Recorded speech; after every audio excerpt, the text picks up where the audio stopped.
The day one I remember جب بھٹو کے خلاف تحریک چلی ہے, مجھے وہ دن یاد ہے جب ایوب خان کے خلاف تحریک چلی ہے. اسی طرح اور تحریکیں مجھے یاد ہیں, تو اس کا پہلا دن بڑا امپورٹنٹ ہوتا ہے. اچھا, وہ اس میں لوگ کوئی نہیں شریک ہوئے, ایک تو لاہور میں ہی ہوا اور کسی شہر میں نہیں ہوا. یہ ہم ہارون صاحب ملکی سیاست کو کس طرف لے کر جا رہے ہیں؟ اپنے ذاتی مفادات کے لیے اس قسم کے کارڈ ہم کھیلیں گے اب؟ میں آپ بالکل مطمئن رہیں, ملک کی سیاست اس طرف قطعاً نہیں جائے گی.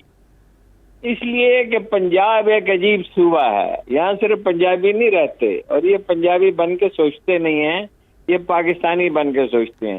یہ 1988 میں بھی ایک آدھ دفعہ نعرہ لگایا تھا, پھر شرمندہ ہوئے تھے, پھر اسے دہرایا نہیں گیا تھا, پھر ان کے لیے تانا بن گیا تھا, یہ اس کا جواب نہیں دیتے تھے. پہلی بات تو آپ یہ بتائیے کہ پنجاب میں پنجابی رہتے ہی کتنے ہیں؟ بہت سے پنجابی ہیں پنجاب میں, لیکن ایک پوری سرائکی بیلٹ ہے جو تقریباً 40% آبادی ہے. پھر پوٹھوہاری ہیں جو اگر الگ صوبے بنتے ہیں کسی وقت بھی, فرض کیجئے اس پہ کسی طرح کا کوئی اتفاق رائے ہو جاتا ہے, جیسے دنیا کے بہت سے ملکوں میں چھوٹے صوبے بنتے ہیں, تو پوٹھوہار کی ایک الگ آئیڈینٹی ہے. پھر یہ ہے کہ بہت بڑی پشتون آبادی پنجاب میں رہتی ہے, اس کو عام طور پہ نظر انداز کیا جاتا ہے.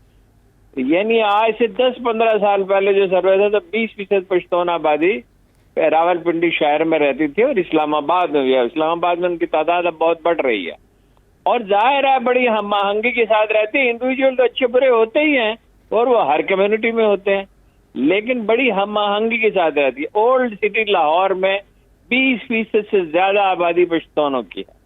اچھا, اس کے بعد آپ شمار کرنا چاہیں کہ بلوچ کتنے ہیں, تو بے شمار بلوچ جو ہیں وہ یہاں رہتے ہیں. مہاجرین کی یہاں بہت بڑی تعداد ہے اردو بولنے والوں کی, اور وہ معاشرے میں گھل مل گئے ہیں. کبھی ہمیں ان کی موجودگی میں اجنبیت کا احساس نہیں ہوتا, نہ انہیں اجنبیت کا احساس ہوتا ہے. بالکل. خاندانوں میں باہم شادیاں ہوتی ہیں مختلف طبقات میں.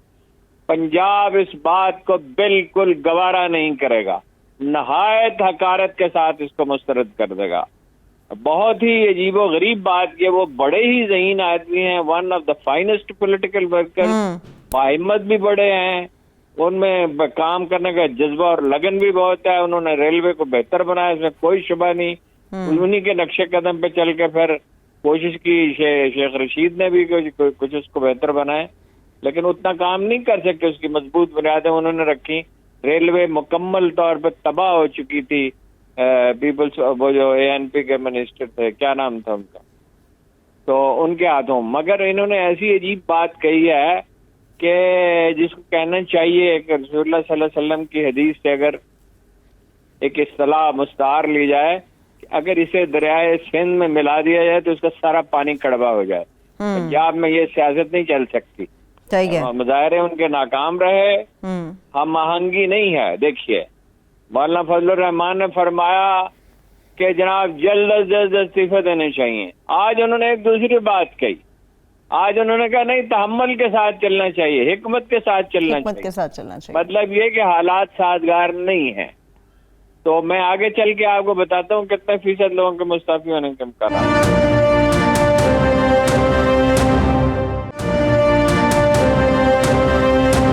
ہارون صاحب, آپ کہہ رہے ہیں لوگ اکٹھے نہیں کر سکے ہیں, لیکن جو شہباز گل صاحب نے سٹیٹمنٹس دیے ہیں, فیاض الحسن چوہان صاحب نے جو پریس کانفرنس کر ڈالی, اس کے بعد تو نون لیگ کے ترجمان یہ کہتے ہیں کہ ان لوگوں کی تو چیخیں نکل گئی ہیں, یہ ریلی دیکھ کے چیخیں نکل گئی ہیں, ابھی تو تحریک کا ہم نے باقاعدہ آغاز کرنا ہے, ابھی تو اس کے جلسے ہونا باقی ہیں. وہ چیخیں مارنے کی عادت ہے. وہ جو لوگ ہیں نا PTI کے, انہیں شور مچانے کی بہت عادت ہے. ان کا مزاج ہے کیتھارسس کا, ان کے لیڈر کا بھی کیتھارسس کا مزاج ہے, ان کا بھی کیتھارسس کا مزاج ہے. یہ اوور ڈوئنگ ہے, یہ کاؤنٹر پروڈکٹیو ہو سکتا ہے. اس طرح کے جلسے پہ فیاض الرحمان چوہان تو خیر اس کام کے ہیں نہیں, وہ کوئی اچھا تاثر پیدا نہیں کرتے, چاہے وہ صحیح بات بھی کر رہے ہیں. صحیح. کوئی مثلا شبلی فراز ہیں, کوئی ڈھنگ کا آدمی کوئی ڈھنگ کے 2-4 جملے کہہ دیتا, وہی کافی تھے. یہ انہوں نے تھپکی دی ہے, وزیر اعظم صاحب نے کہا فل فلیج ان پہ اٹیک کریں. کس چیز کا اٹیک کریں گے؟ یہ کرکٹ کا میچ ہو رہا ہے کوئی, یہاں چھکے چوکے لگانے ہیں, یا یہاں کوئی گیند کی رفتار تیز کرنی ہے, یا باؤنسر مان لیں. سیاست ایک اور چیز ہے, اس کو اور طرح سے ہینڈل کیا جاتا ہے، اس کی نزاکتیں ہوتی ہیں، یہ ایک آرٹ ہے۔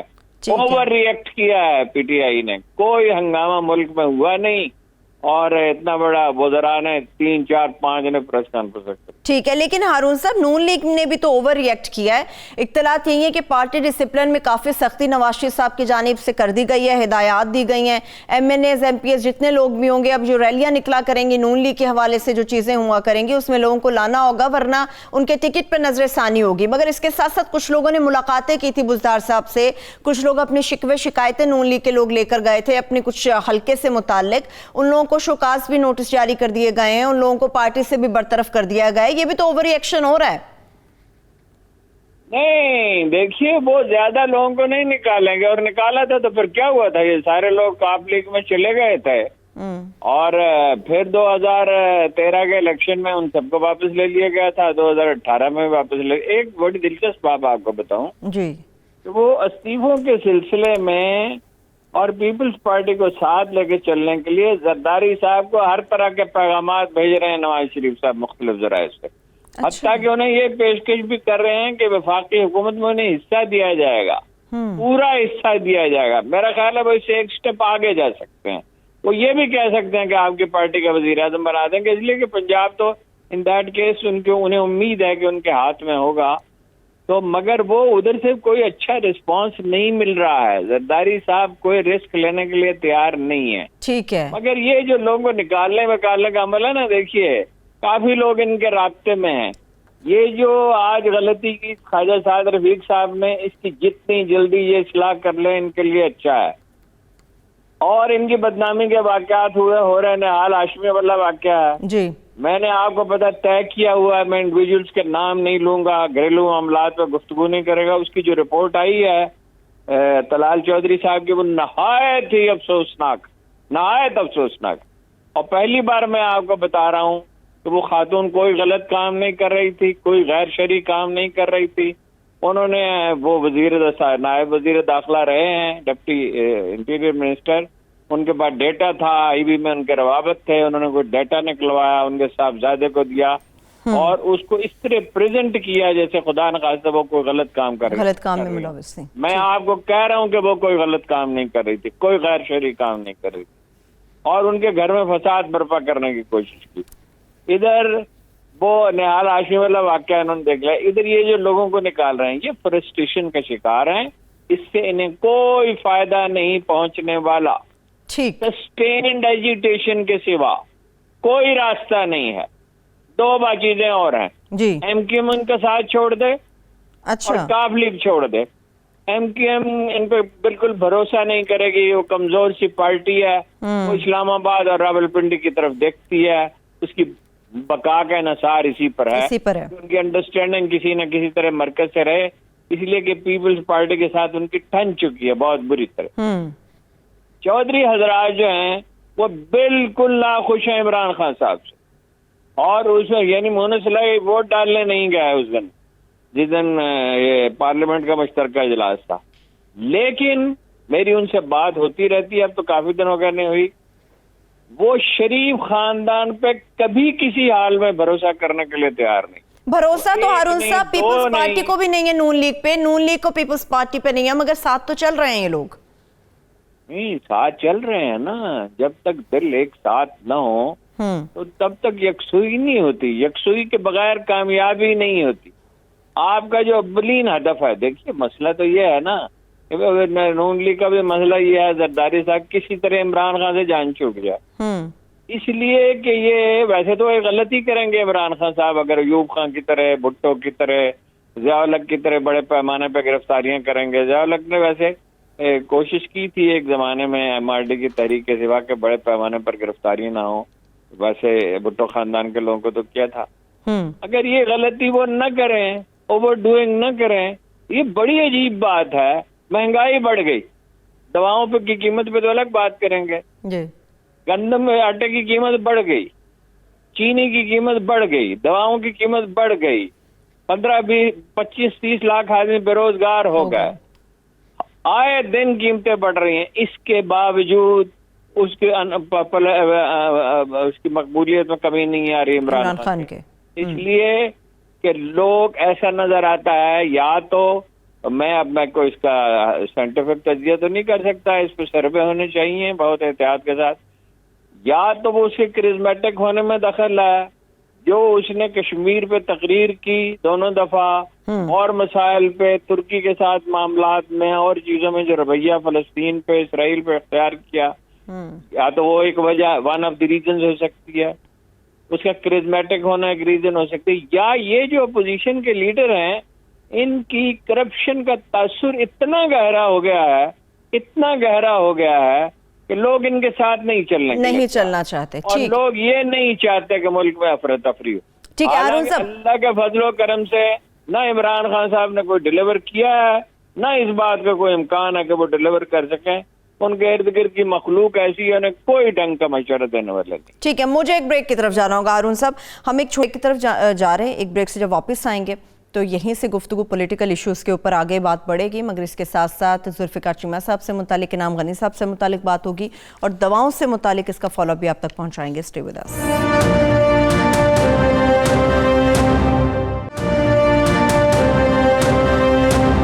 دواؤں سے متعلق ہارون صاحب بات کرتے ہیں، پھر میں ذوالفقار چیمہ صاحب کی سٹوری کی طرف بڑھوں گی۔ دواؤں کے اوپر فالو اپ کیا ہے، وہاں پر کیا پیش رفت ہو سکی ابھی تک؟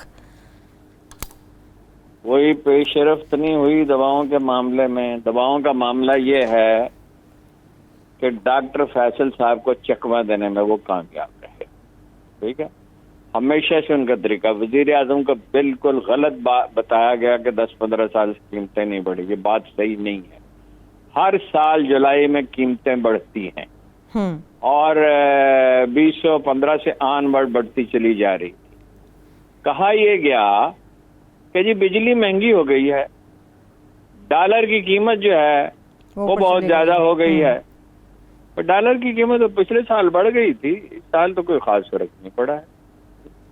پھر یہ ہے کہ اگر یہ دو فیکٹر ہیں تو دوسری طرف یہ ہے کہ بہت سی چیزوں کا را مٹیریل سستا ہو گیا ہے۔ 90% را مٹیریل کی قیمتیں دنیا میں کم ہو گئی ہیں دواؤں کی۔ مثلا شوگر کی جو دوا ہے وہ $2000 سے $25 اس کی قیمت ہو گئی ہے۔ اچھا، انہیں چکمہ دیا گیا کہ پھر دوائیں نہیں ملیں گی۔ بھائی دوائیں نہ ملنے کا کیا قصہ ہے؟ دوائیں دو طرح کی ہیں، ایک جنرک نیم ہے اور ایک دواؤں کا الگ نام ہے، جیسے پیناڈول اور پیراسیٹامول ہے، دوائی ایک ہی ہے، نام دو ہیں، ڈسپرین بھی ہے۔ اچھا، وہی دوا پاکستانی کمپنی بناتی ہے، 4-5% سے زیادہ کا فرق اس کی ویلیو میں نہیں ہوتا اگر وہ صحیح دوا ہے۔ جعلی دوا کی تو بحث ہی دوسری ہے۔ صحیح۔ تو وہ جو ہے وہ اسے شارٹ کر دیتے ہیں کہ یہ میسر ہی نہیں ہے جی وہ، اور $100 والی دوائی جو ہے وہ $1000 میں بکتی ہے اور لوگوں کو خریدنی پڑتی۔ ہر دفعہ یہ دیکھیے وہ جو مافیا ہے جس کی ہم بات کرتے ہیں مسلسل، اگر آپ چاہیں تو میں ان کے نام لے دیتا ہوں جن پہ الزام ہے۔ اختر حسین صاحب ہیں، عاصم رؤوف صاحب ہیں، اور عبداللہ صاحب ہیں، اور فخر الدین عامر صاحب ہیں، ٹھیک ہے، سیاد حسین ہے۔ ان پہ الزامات ہیں کہ ایک مافیا کی طرح ایکٹ کرتے ہیں، عدالتی حکم کے باوجود ابھی تک کوئی کارروائی نہیں ہو سکی، کوئی تحقیقات نہیں ہو رہی۔ انہی لوگوں نے ایک فہرست بنائی اور باہر سے 400 دوائیں وہاں سے منگواتے رہے انڈیا سے جی، اور 20,000 دوائیں کو ایک فہرست بنا دی جس میں منظوری باقاعدہ دی ہی نہیں گئی۔ ان پر یہ الزام ہے اور اس الزام کی تحقیقات کے لیے کوئی ادارہ آگے نہیں آ رہا، نہ نیب کچھ کر رہا ہے، نہ ایف آئی اے والے تو بڑے محتاط ہیں تو اپنے طور پر ٹیک اپ نہیں کرتے۔ اگر ایف آئی اے کو یہ ذمہ داری سونپی جائے، ایف آئی اے میں آج کل بہت چند افسر بہت ہی اچھے ہیں، اس کی وہ بھی ہو رہی ہے، تنظیم نو بھی ہو رہی ہے، 2000 جابز بھی اس میں پیدا ہوئی ہیں، انہیں تھپکیاں بھی دی جا رہی ہیں، انہوں نے ڈیلیور بھی کیا ہے کچھ چیزوں میں بہت، اور وہ اتفاق سے کچھ ایسے افسر جمع ہو گئے اس کے سربراہ سمیت جو دیانتداری سے کام کرتے ہیں، تو یہ سارا کچا چٹھا باہر آ جائے۔ لیکن ہارون صاحب وہ تو حکومتی عہدیداروں کو چکمہ دے کر جا رہے ہیں، اتنا مضبوط مافیا، ایسا لگتا ہے کہ آئی پی پی سے زیادہ بڑی یہ کوئی چیز ہے کہ حکومت ہاتھ ہی نہیں ڈال پا رہی، تو ایف آئی اے کیا کرے گی؟ 50 ایک مافیا ہے، 50 فارماسیوٹیکل کمپنیاں اس میں شامل ہیں، اس میں اربوں خربوں روپے کی ہیر پھیر ہے، کہاں $100 کی دوائی، کہاں $1000 کی دوائی، آپ اندازہ لگائیے کہ اس سے کتنے پیسے بنتے ہوں گے۔ ڈاکٹروں کو گانٹھ لیا جاتا ہے، وہ مہنگی دوائیاں دیتے ہیں، انہیں بیرون ملک سیریں کرائی جاتی ہیں، انہیں انعامات دیے جاتے ہیں, انہیں تحفے دیے جاتے ہیں. جی معاشرہ سارا جو ہے وہ مافیا کی زد میں آ رہا ہے. ایک مافیا کی گردن تو توڑے عمران خان صاحب. اگر یہ الزامات درست ہیں, یہ ینگ فارماسسٹ ایسوسی ایشن یہ الزامات لگاتی ہے, اس کو بار بار ہم نے دہرایا ہے, ہم نے نام لیے ہیں. ایف آئی اے کے ایک آدمی کو لگائے, ایف آئی اے میں کیا 2-4 افسر بھی نہیں ہے جن پہ انہیں یقین ہو کہ یہ پوری ایمانداری سے کام کریں گے؟ وہ جانتے ہیں ان افسروں کو, عمران خان صاحب. ٹھیک ہے, اور اس کا پتہ لگائیں. اور یہ پاکستانی عوام کیا کوئی جنگی قیدی ہیں کہ بھئی ہر چیز کا, وہ چینی کا 100 روپے ہو گئی, آٹا بھی 60-70 روپے ہو گیا. وہ چکی والوں نے آپ پسائی کی جو ہے پرائز بڑھا کے 20 روپے فی کلو کر دیے. ذرا غور فرمائیے, 20 روپے فی کلو. جی اچھا, وہ 6 روپے وہ کلو لیتے ہیں وہ اپنا فلور مل والے. وہ تو خیر سائز بڑا ہوتا ہے. اچھا جی, ہر طرف سے لوٹ مار مچی ہوئی ہے. نہ مجسٹریٹ کو کاروائی کر رہے ہیں, نہ سول سروس کوئی کاروائی کر رہے ہیں. آپ نے ملک کو حالات کا رحم و کرم پہ چھوڑ دیا ہے. یہ کم از کم یہ جو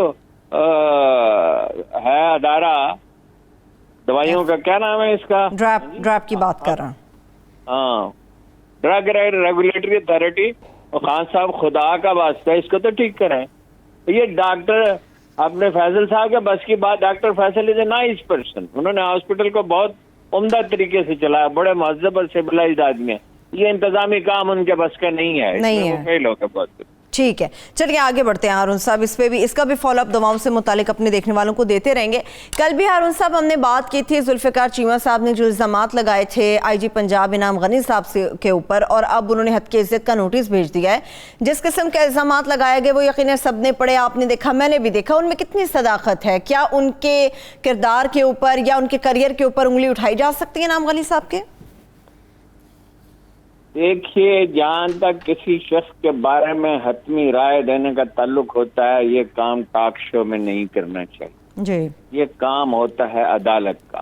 اس کی ہونی چاہیے تفتیش پراپر طریقے سے, اور اس کو فائنلی ایک عدالت کے سپرد کیا جانا چاہیے جو اس پہ حتمی رائے دے. دیکھیے, میری ان سے بہت مفصل بات ہوئی ذوالفقار چیمہ صاحب سے. جی, now Zulfiqar Cheema is one of the persons جو بہت ہی اپنی عزت کے معاملے میں محتاط ہیں, جن کا کیریئر بے داغ ہے, جن پہ کبھی انگلی نہیں اٹھائی گئی. کوئی شبہ نہیں ہے. ان کے سکے بھائی مسلم لیگ کے ایم این اے تھے, وہ گجرانوالہ میں ڈی آئی جی تھے. انہوں نے الیکشن جیت لیا, نون لیگ کے آدمیوں نے بظاہر, انہوں نے نون لیگ کے آدمیوں کو پکڑ کے 10 بکسے برآمد کیے اور پیپلز پارٹی کے امیدوار کی فتح جو ہے ممکن ہو سکی. ٹھیک, وہ بالکل اس معاملے میں میرٹ پہ پورے اترنے والے آدمیوں سے میری بہت تفصیل کے ساتھ گفتگو ہوئی. وہ یہ کہتے ہیں, جو وہ کہتے ہیں وہ میں آپ سے عرض کرتا ہوں. وہ کہتے ہیں انعام غنی جب تھے ایف آئی اے میں امیگریشن میں, تو یہ غیر قانونی طور پر لوگوں کو باہر بھیجنے کے میں ملوث تھے بقول ان. اور ان کا یہ کہنا ہے کہ اس پہ انکوائری ہوئی اور جو آدمی تھا اس کا تعلق فوج سے تھا, یعنی فوج سے سول سروس میں 10% لوگ آتے ہیں. وہ کسی نہ کسی طرح اس نے وزیر اعظم تک رسائی حاصل کی چیمہ صاحب کے بقول, اور انہوں نے وزیر اعظم کو بریف کیا. وزیر اعظم نے اعظم خان صاحب کو بلایا, اپنے پرنسپل سیکرٹری کو پوچھا یہ آدمی کہاں ہے؟ انہوں نے کہا یہ آئی بی میں. انہوں نے کہا اس کو فارغ کرو. رپورٹ وہ کہتے ہیں موجود ہے, تفتیش ہوئی ہے, اس میں ذمہ دار انہیں قرار دیا گیا ہے, مگر بعد میں کسی طرح انہوں نے جان چھڑا لی, معذرت کر لی, کچھ کر لیا, کوئی طریقہ ڈھونڈ لیا. وہ یہ کہتے ہیں کہ مجھ پہ مقدمہ دائر فرمائیں اور میں عدالت میں جناب وزیر اعظم کو اور اعظم خان صاحب کو بطور گواہ کے طلب کروں گا, اور میں یہ ثابت کروں گا کہ یہ قصوروار ہے. اب رہ گئے ایف آئی اے کے سوچ. ایف آئی میں میرے جاننے والے جو افسر ہیں جن پہ میں بھروسہ کر سکتا ہوں, جن میں سے بعض کو میں ایک زمانے سے جانتا ہوں, جو ینگ آفیسر سے جب ترقی کرتے کرتے اعلیٰ مناصب تک پہنچے ہیں, اور ان میں سے ہر ایک کو میں جانتا ہوں کہ اس کا کیریئر اچھا ہے, بے داغ ہے, روپے پیسے میں ملوث نہیں ہے, اس پہ کبھی کوئی الزام نہیں آیا, صاف ستھرا آدمی ہے. وہ بھی اس کی تصدیق کرتے ہیں, اس کی تفتیش ہوئی تھی. اچھا, میں نے کوشش کی کہ اس کی رپورٹ کی کاپی حاصل کر لوں, لیکن ظاہر ہے کہ رپورٹ کی کاپی تو وہ نہیں دیں گے, ذمہ دار افسر ہیں. تو اس کی تفتیش ہونی چاہیے, انہیں چاہیے